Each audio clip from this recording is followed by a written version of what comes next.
તમારા મત લેવા આવ્યો છું. મારે તો ઇલેક્શન આવતા જ નથી. હું ગામનો સરપંચ સભ્ય કઈ જ નહીં બની શકું. એટલે મારે નેતા બનવાની કઈ જરૂર નથી. પણ કોઈ બી સરકાર હોય, સત્તામાં ભાજપ છે એને હલાવી દેવી છે. બસ તમારે સમય જતા મત આપવો હોય પાછો ભાજપને આપો, પણ આપણો ગામને સ્વચ્છ રાખતા હોય તો, આપણા ગામમાં સુવિધા સારી આવતી હોય તો. બાકી નમાલી સરકાર કોઈ નથી જોઈતી.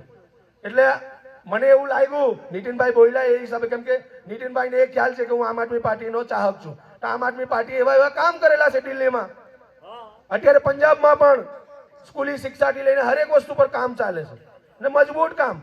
એટલે હું એને ચાહું છું, એ પાર્ટીને હું પસંદ કરું છું. ભાઈ કેટલા વર્ષ કદાચ સત્તામાં આવી તો 15 વર્ષ જેવો એમને ત્રીજી ટર્મ પટે ને ભાઈ તેને બી ટાટા બાય બાય કરવાની જરૂર. 65 વર્ષ કોંગ્રેસને ટાટા બાય બાય જો કદાચ 15 વર્ષમાં જો કરેલા હતા ને તો આજે આ દિવસની હટે 30 વર્ષ ભાજપ સરકારને આપણે આપ્યા, એ આપણે આ ભોગવીએ. 15 વર્ષથી વધારે કોઈ બી સરકાર નહીં ચલાવવાની. પોતે આમ આદમી પાર્ટીનો શું ટોબી બોલું, કોઈ ડર નથી આપણાને. કોઈ આમ આદમી પાર્ટીનો નેતા મને નથી ખવડાવવાનો. અરવિંદ કેજરીવાલની આઈડિયોલોજી મને પસંદ છે, ભણેલો ગણેલો નેતા છે એટલે સમર્થન આપું છું. બાકી 15 વર્ષ કોઈ બી સરકાર કેમ નહીં હોય, હટાવ દૂર, કોઈ સરકાર નહીં જોઈએ આપણાને.